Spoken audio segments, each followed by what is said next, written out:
গভীর মনোযোগ আমার রায়পুরার বন্ধুরা গো, ও আমার চরলক্ষ্মীপুরের বন্ধুরা, আওয়াজ করে বলেন হেদায়েতের মালিককে, আর জবান করে করে হেদায়েতের মালিককে।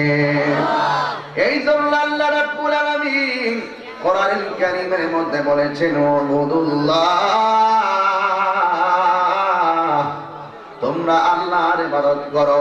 আল্লাহর জমিনে ইবাদত হবে একজনের, জবানটা খুলে বলুন তিনি কে? এরপর আমার আল্লাহ, এরপর আমার আল্লাহ ওয়াকাদা রাব্বুকা আল্লাহ তা'বুদুর পরে এমন একটা শব্দ আল্লাহ লাগাইয়া দিয়ে আমাদের মনটারে পুরো উজাড় করে দিয়েছেন। আল্লাহ বলেন, ওয়াবিল ওয়ালিদাইনি ইহসানা।